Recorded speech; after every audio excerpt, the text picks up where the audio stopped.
So, ladies and gents, this is actually a follow-up interview. Dan and I first spoke a little over a year ago when he was doing 65,000 a month with his agency. Fast forward to today, and he's actually pulling in more than 130,000 a month with his agency. Now, the interview we did, the GrowYourAgency student interview we did a year ago, the reception on that was absolutely incredible. So I know you guys will love this follow-up. Just a little heads up.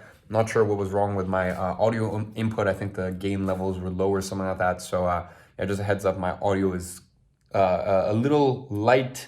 So I apologize on that front. But apart from that, hope you guys enjoyed. As always, if you want to find out who the Gadzhi giveaway winner is, you can find it as a pinned comment down below. And in that same section, you can actually book in a call with Max, my student success manager, to speak about joining Copy Paste Agency and find out more about the program. So yeah, go ahead, check that out. Enjoy the interview. So, ladies and gentlemen, welcome back to another student interview. We are here today with Dan Bolton, and yeah, I think it's roughly around, no, actually a little more than a year ago. We were kind of in the same situation. Your business was doing half of what it was now, um, but more importantly, your business was doing half of what it was now, but you were far more stressed, far more overworked. Probably didn't have as much clarity as you do now, and a lot of times what we do, when we have these conversations is we start right at the beginning.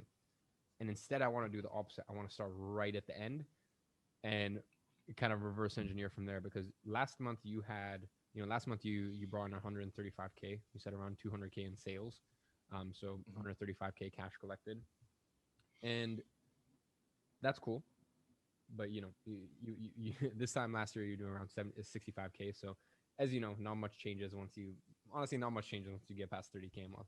Like all your life, and I know you're a family man, a humble man. It's and nothing in your life really changes when you make that money. But when you told me off camera about last month, um, there wasn't much emphasis on the money. More of the emphasis was I did it my way, and I did it the way I would want to do it. Um, so yeah, you wanna tell them a little bit about last month. Obviously, we've talked financially, but a little bit more about like you know, in terms of where your agency is at, because it seems like you're very happy in the day to day of it. Um, so yeah, I'll kind of leave the Yeah, floor. dude. Thanks for having me back on for round two. Stoked. Yeah, last month we did 135,000 cash collected, 200K in sales, about 80 to 90,000 in profit. I need to figure that out because that was calculated after my salary. So whatever that is after expenses, I'll figure it out. And the big win for me, right? So Iman, you mentioned family man, been married for 8 years, got 2 kids, a 4.5-year-old, a 1.5-year-old. I'm 30 for anyone wondering. And I worked for an average like 4.5 hours a day, not in internet marketing 4 hours, but like legitimately like started work around 9, finished around 1:32. And I took 3 long weekends with my family. And that was really like, that was a huge win. And then in the midst of that, just as big was client results. Like it was kind of like we ticked all the boxes. Definitely didn't come easy, and we'll obviously get into that. It didn't just like we didn't just drift into our best month ever. We definitely fought hard for it, but yeah, it was a pretty incredible win and well positioned for us to be talking about it here. Because this would be a crap conversation if we were back on the worst month of our business, right? So it feels good to kind of have some cool things to reflect on. Hmm. So in that 12-month period, from when we spoke last, because as you said, it's one thing to, um, usually your biggest month in terms of revenue for the business a lot of times can coincide with your worst month in terms of service delivery, because Mhm. obviously your focus is somewhere else. Your focus is on sales, your focus is on signing new clients, and then at the end of the day we are in the service-based business where it's then the service delivery side of things can get clogged up. So the fact that you manage to not only have your best month, but more importantly, you manage to have your best month in terms of service delivery, client satisfaction, and your own personal satisfaction as an agency owner. Mhm. um, I know you've really gone through a bit of a metamorphosis in the last 12 months in terms of your agency. And there was definitely some turbulent times, as we talked about in July. um, we don't need to, if anyone is interested in the backstory, go watch that first interview. It's on my main channel. Let's get into what the last 12 months, what the last 12 months taught you, kind of where your headspace, your view on your agency, and yeah, how you kind of morphed it, because I know you have a very interesting agency model, and you arrived at a destination after a lot of trial and tribulation. Yeah, totally. So the footnote that I'll add to our last conversation is we were chatting. This was January last year, January 2020, and we would just had 65,000 in a month, and I was just ecstatic. I was like, "This is great," and that was starting from zero in July of 2019. So it's kind of like 6 months, 7 months. We're at that point. And then in the video, I'm like, we're hoping to get 100K in the next kind of 30, 60 days. I think we hit that either in February or March. So it was not long after. And I mentioned something, this was just a passing thought because I rewatched it just before. It was a passing thing that I mentioned, which was that at that time, I was only part-time in my agency, and it was part-time by choice. I was working for someone else 3 days a week. Really, like, I wanted the experience and the skills of working with this person. So I was running the agency in 2 days a week. And in that moment of recording, I thought everything was good. Like, I thought I was good. I was like, this is cool. Like, I'm a ninja. I've got one full-time employee, a couple of contractors, profit's good. And I'm doing this in my sleep, basically. And the thing that with debt, right? Obviously we understand financial debt, but the thing with sleep debt, thing with stress debt is that sometimes it takes a while to catch up with you.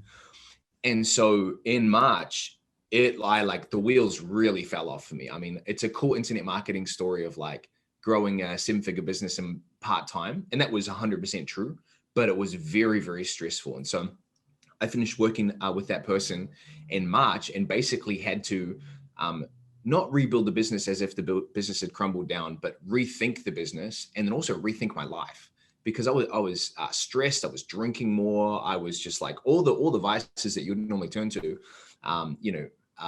apart from strippers and cocaine, as a married Christian man. Didn't quite go that far, but I definitely pushed my own boundaries, Out of curiosity, and so sorry, real quick to cut you off. When it ended in yeah. March, was that do you know that, like, going into it, was that by choice? Was that by It was basically 100% by choice. Man, it was hard. Like, so I don't know if anyone else struggles with this. I'm a meaning machine, right? And so like my favorite book, Man's Search for Meaning, that's what kept me being a pastor for so long, is like doing meaningful work. And so working with this person, financially, it didn't make sense, but what they were doing, they work in a kind of a similar space to us, having incredible impact. So the meaning for me was so powerful. And being a pastor, a youth pastor for 9 years, the only reason I stayed there was for the impact. But you can lie to yourself and almost turn off the self-preservation mechanism because you think that what you're doing is so meaningful, right? That you push past the point that it makes sense. And that was what I was doing with working with this person. Is I was stressed out of my mind, but I was like, but this is so meaningful. Like, we're impacting the world. And so in March, I just had to have that really challenging conversation of like, I love you. I love this business. But this is about as stupid as it gets. Like, I've got basically a full-time job working for them. It was 3 days a week, but like a lot of part-time jobs can creep over, and I had a 7-figure business. And so it made no sense. So that was totally my choice, but we ended as friends. That person is actually still a client of our agency as well. So that was a huge win for us. So let me answer your question. There are a lot of things that we learned really, really like huge lessons for us in 2020. So we finished the year at 1.16 million cash collected, so just shy of 1.2. And we did a lot of things right. We did a lot of things wrong. I would say overall, from a business perspective, I got it right. From a life perspective, I got it wrong. I was very stressed. I was spending a lot of time. If I wasn't working, I was thinking about work. We dialed on all the SOPs and the systems, and we can talk about that. But there was just like there was work, and then there was escapism. Like, there was not a healthy like hobby on the side. There was not like, Dan Bolton turns his phone off and puts it in a drawer and I'm just present with my family. It was just like all of the debt that I had accumulated through growing this business and working for someone else. It had just caught up with me in such a substantial way. And this kind of brings us to the most pivotal point of 2020, which is if you don't know this is your worst nightmare, I'm about to spell out your worst nightmare as an agency owner, and this is it. We'd built a team. I think at that point we'd had 8 people on our team. We're doing roughly 100, 110K a month. And I never thought about this before, but for most of you, you'll have on your Facebook 2-factor authentication on, which basically means like if someone tries to log in from someone else, somewhere else, you'll get notified and they'll get shut down type thing. And of course, if it's with your permission, then you send them the code that Facebook sends you. So one of our team members did not have this on. I didn't know that. We didn't enforce it. And in July, his profile got hacked from someone in Vietnam, and his profile is connected to all our client ad accounts. And so they go through his profile into the client ad accounts. They spend about $40,000 in client ad spend running ads. And this is where you've just got to laugh at how bad the situation is. Running ads promoting like Calvin Klein knockoff underwear in Vietnam. And because he wasn't spending his money, the hacker, they were the most inefficient ads of all time. Like it was just so ridiculous. But here we are. It's a Saturday night, and me and our ads manager are sitting there drinking beer, trying to figure out what the heck is going on, because client ad campaigns are launching and then being shut off. And so there's someone else in the ad account. So long story short, we figured this out, and all up between the ad spend, which Facebook mostly did not reimburse, even though they could see that it was fraudulent. And again, this is where it becomes an agency's worst nightmare. It's like, if it's not Facebook's fault, it's your fault. And we had to credit every client for every day a client ad account was shut down due to the fraudulent activity, because Facebook shut it down because it was like suspicious. We had to credit them for the next billing cycle. So all up, it cost us about 80,000 in cash. And that was where something like broke for me. And I know this is like a long-winded way, because I think this is going to set up a good story, but that was where I realized I really hated our business model being 100% done for you. Now, I think there's nothing wrong with that for a lot of agencies. Something in me, I wasn't getting the meaning out of it. So not only we were making great money, but we just got hacked. It cost us so much money. And I had to then reason with myself, was I now going to try and rebuild our agency in light of that? And if so, like, did I really deeply care about what we were doing? And the answer was, I cared about who we were working with. I cared about the results we were helping them achieve, but I did not deeply connect with, we build ads and funnels and that's it. And so that's where we evolved into kind of another part of the offer. So, dude, I've been talking all over the place. Feel free to rein me in. Keep going. I'm on that. Yeah. Okay. Perfect. So the biggest lesson of 2020 for me was, and this has been the foundation of our agency, is our agency has a 10-month average client retention.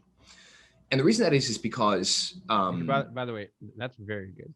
Like, because here's I've even like, I've seen some very silly stuff before. I've seen people say like, oh, I have an 18-month retention, but like, people need to understand, there's some clients that stay for, you get those clients that stay for 22 months. You get those clients that stay for 18 months. But in that average also includes that client that stays for a month, and you sign them and you just got it wrong and you refund them. And because you got to, because we actually just had one of this, like, we'll get one of this once a year. Usually we'll have that one client where we just got it wrong, and this client had a 6-month minimum. We actually, contractually had no obligation to refund them or even end the contract. But after the first month, we weren't able to deliver on better. It wasn't bad results. It was just we weren't able to deliver better than what they were already doing. So I was like, look, I'm not going to take your money if we can't do better than what you're already doing. But anyways, my point is that 1-month client gets added into the pool of average client retention, right? That's a 1 month that just absolutely pulls down my mean, my average. So, I really just want to give people some more realistic context that like 10 months is really good. Like, I know for 2019, I still need to run the numbers for 2020. But I know for 2019, our average retention was 7 months, right? So 10 is very, very good. And I think we got to that point because I don't know what sort of monthly or what minimums you do, but we moved to a 6-month minimum in 2020, and that helped a lot. But 10-month is very, very good. Just so let me get tactical for a second, because I know your audience just loves like tidbits. So this is important for you, whether you've got your first client, whether you're working with 10 clients, is we have always built our business around one irresistible offer. And so our enrollment rate for our calls for our agency is just so high, it's stupid. Like it's like 90 to 95%. And that's not a made up stat. That's like literally, firstly, I don't take many calls. I screen people a lot in Messenger or through email. And then I only take calls with people that they really know what it is we do. They probably even know the price. And that way it just helps me get on the call and go like, is this a fit? So the irresistible offer piece is really important because pre-July, and I can talk about the updated irresistible offer, pre-July, it was really simple, right? We worked with coaches and consultants. We ran webinar funnels. We got them more sales calls. That was it. No e-commerce. I have no idea how to sell anything like digital online. Like literally, like I could figure it out theoretically. We've never done it, right? So we just dialed in. So to dial in there. So for example, info product businesses, and you didn't even do like automated webinars, no low ticket. None. Like No idea how to do it. For sales calls. Literally, the only thing you guys did was generate sales calls for education companies. That is it. And there was a lot of provisos there. It was like you have to be a coach consultant doing 40K a month or more. You have to have built your business organically, meaning not based off referral partnerships, because if you've built your base off referral partnerships, sorry, there's a truck going past if you can hear that. Referral partnerships, that means your messaging probably isn't dialed in. So then paid ads is just going to amplify a messy message, right? So there was that. You have to sell a product for 3K by the phone or more. And then the minimum commitment is 90 days. And then we charge 5K a month.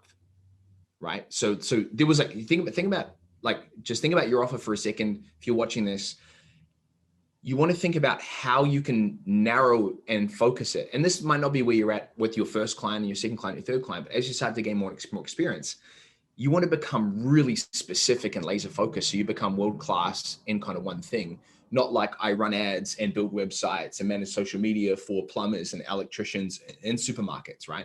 You want to become really focused. And so that's exactly what we did. And there was a couple of really important things that happened there. Firstly, I remember hearing a quote recently, the key to sales is making people an offer so good they feel stupid saying no.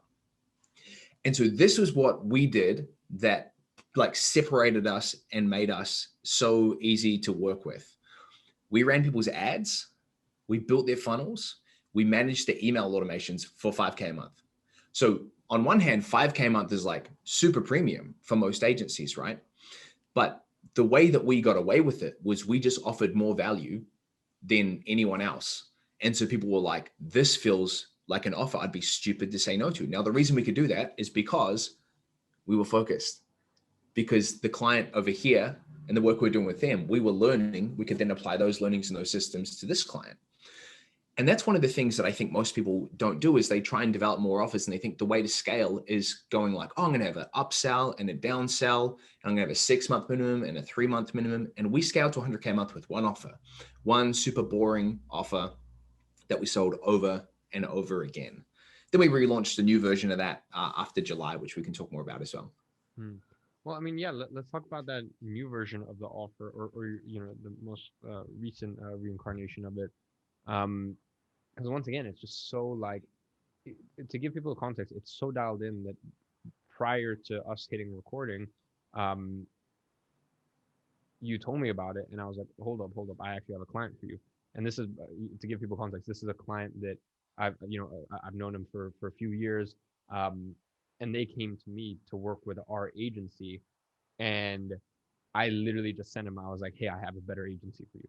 Like, because the offer, because your message, because to a T, this client that reached out to work with our agency literally fits your perfect avatar. Like it's so specific. And, you know, I've always tell people when you first start, you know, I truly don't believe you should be this dialed in.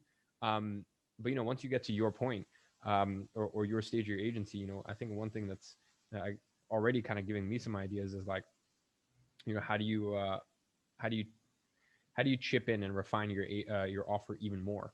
Because yeah, you're right. It does kind of kill all the noise and all the fluff.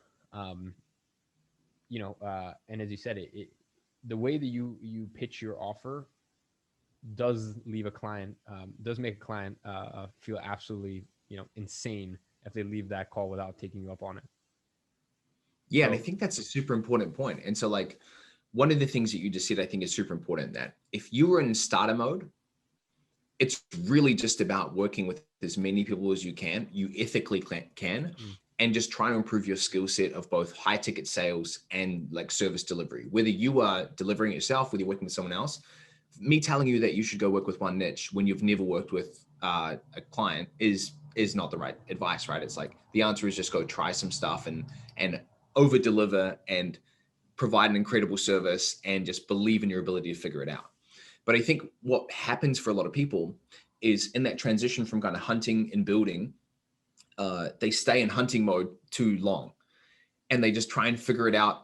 And they're everything to everyone. And that was me initially, right? It was like managing social media for a supermarket, running ads for a finance company. Like there were so many things in there.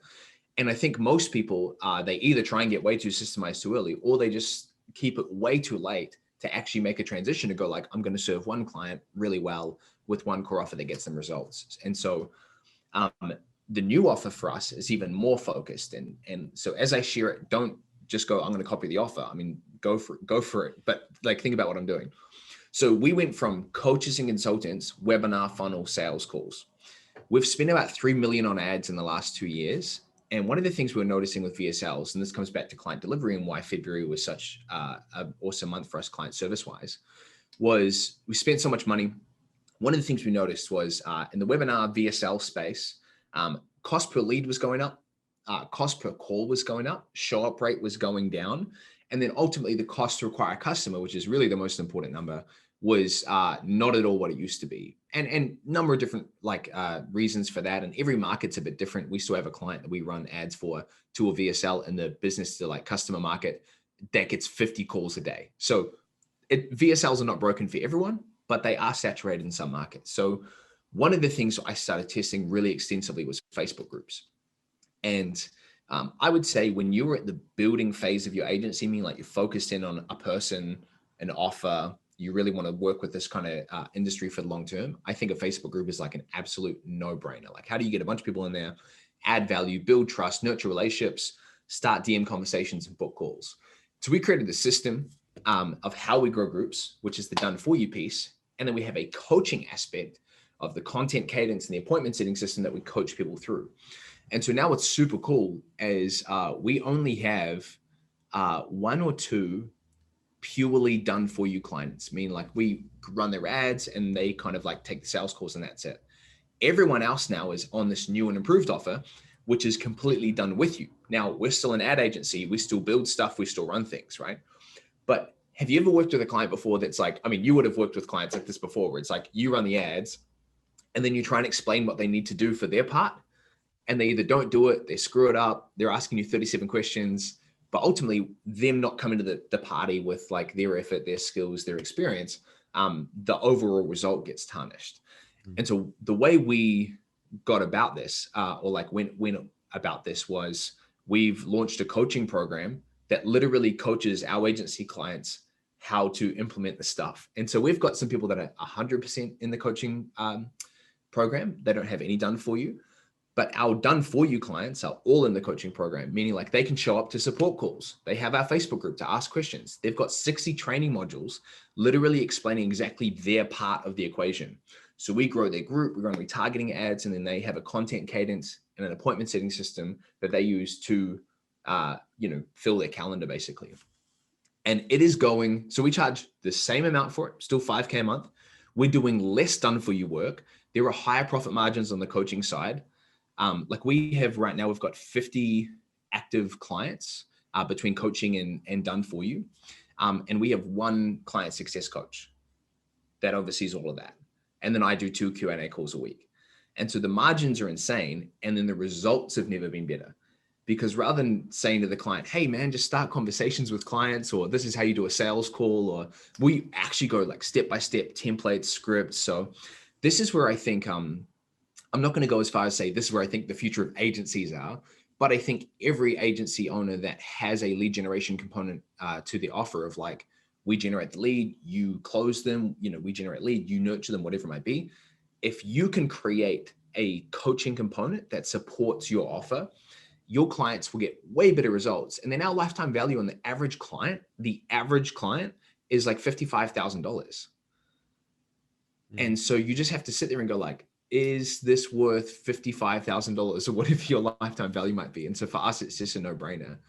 Yeah, I mean, really the big mental shift here, and I know this is obviously a different niche, but this is something that a lot of people in the local lead gen space, like a lot of their frustration comes with the fact that like, man, shit, I'm bringing all these real estate agents so many good leads and they're just doing nothing with it. Or, same thing with chiropractors. And it's like, you know, I think that's also kind of my mentality changed a lot in from 2018, 2019, where I was like, well, look, I'm doing my part in this and that. And, if they want, like, for example, some of our frustrations sometimes would be like, we'd be running ads to a webinar funnel and it just wasn't converting that well. And, we give little tidbits here and there, but, for me, it was like, I had my 25K 2-day funnel build and I wasn't going to just do that for free, or, the back end emails, I wasn't just going to do. And, I kind of just changed my mind in 2020. I was like, look, at the end of the day, you can think small. And, before I would be a little bit more, I'd be pretty adamant on charging for these little things. And I just kind of threw that all out the window in 2020. And I'm like, look, whatever a client needs, like either you can complain, like for example, we've had this with one client that I can think of recently where their sales process has just been bad, like we were just generating so many appointments for them and they had no solid sales, because basically a little bit about this company. We'd start with them from zero. We took a little bit of a gamble on them. And within 3 months, they were doing 100K a month profit from the ads. So the issue is they didn't have the infrastructure to support that. So they would take their sales calls they would do group sales calls. Like there's 3 founders. One founder would get on because they just thought it would save time, and they just get on and like do a little presentation to like 10 people, and then they'd send them the link, and then just try to hopefully that they buy, right? And this is a real frustration for us because yes, they were doing incredible, but we wanted them to really fulfill their potential. We even got to a point where we found a salesperson for them, got our salesperson Max to take a call with them for an hour and train them up, set up the infrastructure. And, as I said, it's one of those things where it's like, back in 2018, 2019, I never would have done that in a million years. But at this point, this client's been with us for a year now. And, their retainer's 48 or 4,000 pounds a month. So that's 4,800 pounds. Right. So I guess that this conversation is mirroring a lot of what I'm thinking. The only issue on my end is, my offer isn't as uniform. We work with e-commerce businesses. We work with info product businesses that do a low ticket. We do work with webinar info product businesses. Work with high ticket phone call funnel info product businesses. And I think one thing that I definitely envy with you is it's like, I think you're right. This one thing I envy with you, but that's similar to what I envy with people who work exclusively with real estate agents. And like it's so uniform, or even personal trainers. Homogeneous audience. Yeah. Right. Exactly. It's like, if I was working in those sort of industries where it's just like your client avatar is like, it's always the same, or, 70%, 80% of the characteristics are the same, or at least the core of the business. 100% I'd have a coaching offer. Cause you want to make you're right. It's, my mom always says, you can take the horse to the river, but you can't make it drink the water, or however the old saying goes. Right. Well, this is where I want to give you a shout out on something really quick, because I think this is like ultimately what's influenced the most of my thinking. And for anyone wondering, because there's going to be a headline along with this video around probably a lot of money, and people are going to go like, did Dan go through Iman's course? And this is the one thing that like Dan credits. And what I'll say is this: I have people message me and go like, should I go through Iman's course? Like the last video we did, I just saw it. It's like 10,000 views, whatever. Like I'm not a celebrity. I don't do like videos. That's definitely the most amount my face has ever been around the internet, right? So I got so many DMs from that. And I haven't gone through most of Agency Incubator. Like I've gone through a good chunk, but most of it, like I dove really deep into systems process. And so I can hands down say like, it's the leading thing. Like you want to start an agency, like go through it. You'd be stupid to say no. But the other thing that I really want to dive into is the importance of taking a principle or an idea and then just like actually focusing in on that. And so let me give you one example. You introduced me to an onboarding funnel. I was like, oh, this is really like onboarding clients sucks. And it was like real haphazard, real inconsistent, right? A client, like they're on the phone, they're like, cool, I'm in. And then you're like, where from here? And most of us don't even have a process for that. We're like, oh my goodness, they're saying, yes, this is amazing. I need to figure out what to do. And so what I did modeling you is we built a funnel, and it was just amazing. So the client would say like, what are we doing from here? And I'll go, well, it's so simple. I'm going to send you an email. It's going to have a link to our onboarding funnel, and it's going to take you through the 6 steps of onboarding. And the last step is to book in your game plan session with me and our ads manager. And they go, great. And people go through it. And These are different businesses, different size. Some are at 7 figures, some are, high 7 figures, but they'll all go through the same onboarding because I just figured out like, what was it about their businesses that I needed to know? Well, we needed ads manager access. We needed like an in-depth survey filled out. We needed them to understand exactly how we work and how to communicate with us and so on. So here's an onboarding video. And I created that in mid-July. And I literally, my wife was about to have a baby. And so I was about to step out of the business for a few weeks. So I booked what I called a hustlecation. And like literally it was just 24 hours in a hotel with me and our ads manager. And we just built this whole thing out. And that thing served us for just up until 3 months ago, from mid 2019. So it finished, it took about 18 months for that thing for me to have to change it. That is one asset that took one day and served us for 18 months. So what I'd say to you, as well as like anyone listening, is it's not about like how many systems can you build? It's just like, where do you want to start? Like, what are the commonalities between the clients that you do have? So even for you in the info product space, it's like, is there something that a lot of info product owners make when it comes to profit, cash flow, things like that, where it's like all of a sudden you're absolutely crushing for them, but then they over order on inventory, whatever it might be. What are the things that you can do? And then you create like a simple SOP around it or a simple training. So like I just created something on Friday that we're sending out to all of our clients, which is called 10 quick cash campaigns. So in it, I talk about lead generation, I talk about lead nurture and follow up, and then I talk about referrals. And so there's like 3 or 4 ideas under each. The training is 15 minutes. And we just launched our year-long mastermind last week. So we did, not in cash collected, this will be collected over the year, but we did $380,000 sales last week. And I did this 15-minute training, and someone said this was worth the whole price of admission alone. Now, that comes with like a level of mastery of me just like, this is all I think about, right? But my point being, this is a 15-minute training video and a Google Doc. And so we can go like, oh man, like, I don't even know where to start. It's like, dude, just start like with a Google Doc and with Loom. And literally start with something that simple and go like, how can I add value to our current clients by giving them something to do themselves that maybe they're already doing that they can now do better based on our standards and our expertise and our experience, or something they're not doing, an opportunity that they haven't yet seized, and I'm going to give it to them. And the cool thing is that retention is psychological. So it's actually not always about how good of a results you're getting. Like I imagine you would have had this Iman where it's like, you're crushing it for a client and they leave. I mean, I know this happened. I'm not going to say who, but that's literally the most frustrating thing ever. Cause it's like, cause the clients that leave and you get like, I mean, the clients that leave and you get bad results, you're like, yeah, of course. Like, yeah, fucked up. The clients that leave and you get like good results, you're like, yeah, I mean, it was going pretty well. I don't see a reason why, we had to end it here. The clients that leave and like, not like you're getting them good results, as in you're getting them insane results. You're like printing money. Like those are the ones that like, I can honestly tell you, it's never the clients that like, for example, that client earlier this month that, it was just a black swan event. Like we thought we were going to kill it and we just didn't. I don't think about that because I know my team did everything they could. And these things happen. It's the clients that I still think about are the ones where it's like you kill it and they still leave and you're just like, you're so confused. Yeah.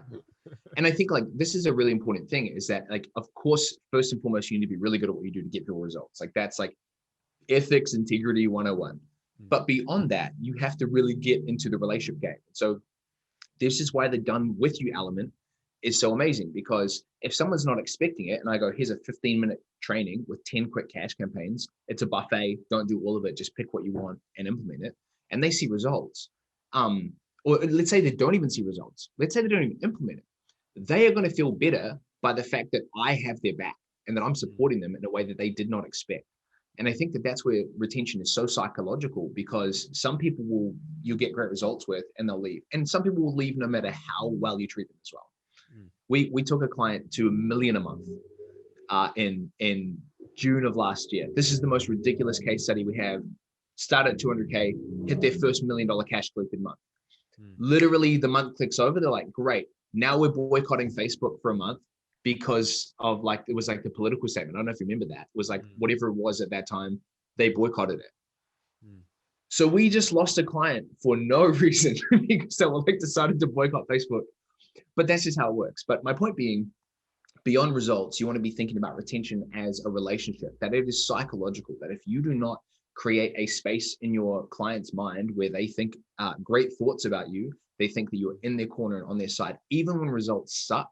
Because even in our world, like results suck when the client isn't making sales. So we could be booking the calls and they're not making sales, like they're going through a bad streak. And then like the equation is still we're spending money and they're not making money. That's bad space to be in. But people still stay with us over the long term because we just are completely like in their corner, on their side. And the last thing I'll say on that is we have a real clear communication cadence of like when a report comes out, where it's delivered. We use Slack, thanks to you. So we don't have like 27 like communication channels. But what I would also say is we are not afraid to break process to look after the client, meaning like if the client is feeling red today, like a traffic light, green, orange, red, we will jump on a call. Like we will break our schedule and break our protocol to be like, let's just chat because it sounds like you're really, really troubled. And I think people can get so deep into system and process and go like, well, our check-in isn't until Tuesday. It's like, dude, this client's about to fire you. Like jump on a call, send them a gift, send them a bottle of wine, over communicate. So yeah, I could talk all day about that, but like, that's one of the things I think was a big breakthrough for us is it's not just about results, it's about the relationship. Sure, that's super, super powerful. Now, shifting gears real quick, because I think it's awesome to kind of hear your insight on this. I know you went from a team of 11 to now a team of 6, while getting better client results and making more money. And, that like people's brains just like hardwire or just like they just get like frazzled like at the thought of that. But it's true. At the end of the day, like a stallion, when you find a stallion for your company, they're worth them, they're worth their weight in gold. And I'd rather take one stallion than 6 and this is the funny thing. I'm sure even you probably get hit up for like, hey, I'd love to intern for you, and it's like, I don't need more bodies in my company. Like you cost me way more money than I save. Like I just want to find someone that is the best of the best. So um first things first, what was that strategic decision about? And second, how did you kind of figure out, without going into specifics, like who to cut, what positions to cut, like what was not needed, like maybe what 2 positions you could put together and Yeah. blend into 2 or blend into 1? I think this is our hardest fought lessons. Mm. February was the best month ever, and I mean that in every objective sense. Like it was amazing. December, January were really tough, and not necessarily revenue wise, but the business just sucked. Like it felt really complex, and basically like that's the thing that. And again, this is like I want to give you credit. Like this is one of the things that I'm constantly fighting for, which is that sense of simplicity in the business model and operations and marketing, sales, delivery. Right? Is how do we keep things simple? And as you scale, it will not drift towards simplicity. It will drift towards complexity. The other big challenge is like if you haven't done something before, you're going to make mistakes, right? And so I would say like I haven't made that many mistakes in terms of like our marketing or sales, but I have definitely done it on the delivery and operations side. So the biggest things were just like overestimating how much need you have for people. So when we got to 100K a month, we did it with one full-timer and some contractors. Then I was like, cool, we're a 7-figure company now. So keep in mind, like we were still getting good client results in scaling there. And then we just hired a bunch of people, like just completely stupidly hired a bunch of people. I was like, cool, well, we have 1 ads manager. We're probably going to need 3. And I need an executive assistant now. And then I also need someone who's going to be like doing finance stuff. And some of those things were born out of real needs in the moment. So it wasn't like I was just making stuff up. There was definitely a couple of stupid times where we had one role, we interviewed 2 people, they were both so good, we hired both of them. And so towards the end of last year, we had 11 people total between full-time, part-time, and contractors. And results were starting to dip for us in terms of client acquisition. Like we were struggling to get clients, but that's our expertise. And our acquisition team was 5 people. So, and this is also another big lesson. So we had 2 appointment setters, and that's kind of what we teach. That's our jam, and 3 sales people. But here was the real big challenge was I was very burnt out towards the end of last year. and I hired an agency. And I just want to say, as an agency owner, most agency owners suck. And most agencies suck. Like, I just think, like, let's just call, like, out for what it is. The amount of people that are willing to take your money, overpromise and underdeliver, they're everywhere. And so I went against my gut and I was like, cool, we're going to use an agency to hire and train our sales team. And then they also were like, hey, we actually do a done for you appointment setting thing as well. And I was like, well, this sounds great. And they're like, yeah, dude, like 15 appointments guaranteed a week, like da da da. And I was like, listen, I'm coming into summer here in New Zealand. That sounds amazing. And so I went this direction. Well, everything took a dip from there. And what we did coming into February was we took our 5-person client acquisition team down to 2. And our 2-person client acquisition team is outperforming them by a factor of 3 or 4. And the reason this is firstly, the 2 people we have are incredible. Like, they are really, really world-class. And I'll talk to that in a second. The second thing is we obsessed over the details of process. So our model is a group acquisition model. It's like, how do you grow a Facebook group, turn group members into conversations into calls into clients? And so we obsessed with every part of that. We've got Loom videos, we got Lucid chart flow charts, we've got like Google Docs, literally going over everything. And we even got it to the point where it was like our cost per call was down to like $200 and something because we were obsessing over, like, before we turn up ads again. And that was the other thing in January with that big acquisition team. Our ad spend was the biggest it had ever been, and it was the worst result we'd ever had. Because anyway, so we obsessed over the details. And so that was just like absolutely revolutionary for us, was rather than going like, cool, we've got a great person, we wanted to match that great person with a strong process. And so we really dialed that in. The last thing I'd say on this is 1 A player can outperform 5 B players. Like, and people hearing this might think I'm joking, like, and go like, oh, maybe like that 1 A player is as good as 2 B players. No, because a B player, not only do they not contribute much, but they take from the company. And I don't mean stealing. I mean, like, I guess there's like a form of like energy stealing or attention stealing. But the point is that, like, when you have underperformers in your company, and B players, it's a scale. I more mean like people that aren't supposed to be in that role, but you've put them there because they're a great person or you get along well with them, but they don't have the skills. Dude, I mean, it's just going to be so hard to manage that person and get the most out of them. And so the thing on sale on this is our company really has like a vision and a mission to be the best in our space. And I said this in our last interview, like, I'm like that vision is in me, like, to be the absolute best in this space. So our salesperson now is an ex-Marine. He did 9 tours in his 20s. He's now mid-30s. He's had his own 7-figure exit from his company. He was one of our clients. And when we were hiring salespeople, he put his hand up as like, I want to be a part of this. I was like starstruck. I was like, dude, what do you mean? And so now he's been on a team for like 4 months. He is the biggest killer ever. Like, I've never met anyone who takes more initiative, who is going out of his way more to make our team better, to make everything better. And the reason that is because he can see that we are going somewhere as a company and he wants to be a part of it. And so this would be my number 1 piece of advice is, as you were starting to get to the point where you're building team, never sell a role, always sell a vision. Like, never just sell like, here's the role, it's this many hours a week, this is how much you're going to get paid. It's like, listen, if you don't care about solving this problem in the world, this isn't the company for you. Because what that means is the lukewarm people, the people that are the B players, are going to be filtered out. The people that are dead serious, they're going to lean in. And that's exactly what's happened for us. Like, we have 6 people, and those 6 people, like, that's including me. So the 5 people, not including me, like, they allow me to only work in the agency 2 to 3 hours a week. They allowed me to, have a super awesome February because it was like a much needed rest.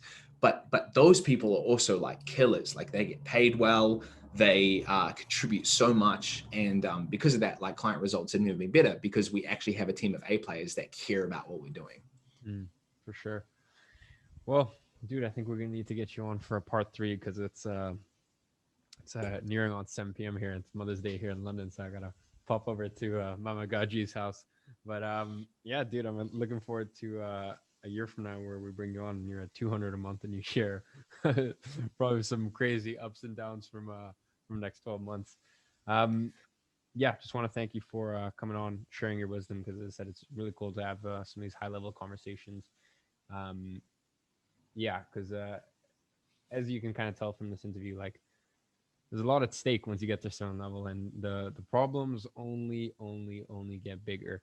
One of the biggest things that I've realized over the space of having an agency and having a business and just being in, this is in August, it was my 5th year of having an agency.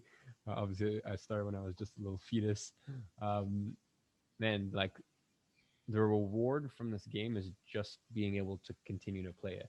Like that's it. Like that is where the fulfillment comes. The fulfillment comes from knowing that you get to play the game every day, and you never know what's gonna come at you. But it's as I said, it's almost like I don't know. I think it's like the most advanced video game on earth. I don't know why you'd play Fortnite or Call of Duty or this. Like just man, just have a business. It's like you'll feel the highest highs, the lowest lows, but it's when you detach from it. And even especially looking back at your last 12 months, like you can see, it's just a game. There's ups, there's downs, and and you gamify it, and you find a way to level up in the game. So I think you've really done that. Yeah, I appreciate that, man. And I think I just want to give you a shout out as well. Like, I think I've been thinking a lot about this idea of a 7-figure prison versus like 7-figure freedom, right? Because we kind of like, we help out a lot of our clients scale to 7 figures. And you and I have bonded over the fact that most 7-figure businesses just completely suck. Like we've talked about this before. It's like you look at someone's like profit and loss and you're like, you made $120,000 in revenue and like you took home $12,000. Like something's really broken here. And I think what would surprise most people is that goal of 83,000 a month or 100K a month, whatever it is. Typically, no one thinks about the way in which they want to get there. They just think about getting there at all costs. And I think that's a big mistake. There's one thing to scale. There's another thing to scale well. And I would say I've experienced both sides of the coin where right now things are really good. And like from here, like it's 8 a.m. on Monday morning. I don't know if I'm going to do a whole lot of work today. I'm just like a bit smoked and I just need to like slow it down a little bit. Right. So I feel like I've got the balance right now. But one of the things I really want to encourage everyone listening is to find mentors that will help you scale well in a way that as your business gets bigger, life gets better and not worse. Because there is 100% an equation where you can be at $10,000 a month and enjoying your life and be at $100,000 a month and hating it. Ironically, you can also make less money at $100,000 a month if you do it wrong, which is do it like most people. And so I think you're on Iman's channel. If you haven't jumped into his program, I can't vouch for Copy Paste Agency other than I like Iman and I'm sure it's amazing. But especially Agency Incubator, it's like, guys, it's just like, don't be an idiot. There are many people that can promise you to get you to 6 figures and some of them would be telling the truth. But not many can get you to 6 figures or even 7 figures and get you to do it in a way that you actually like your life on the other side. And so I would say if you find a mentor who is focused on holistically helping you rather than just bumping your stripe up and kind of getting your ego up a little bit, I think you want to kind of lean into some of those mentors. I appreciate I appreciate that, brother. Well, yeah, once again, thanks so much for coming on and look forward to speaking this time next year. Yeah, looking forward to it.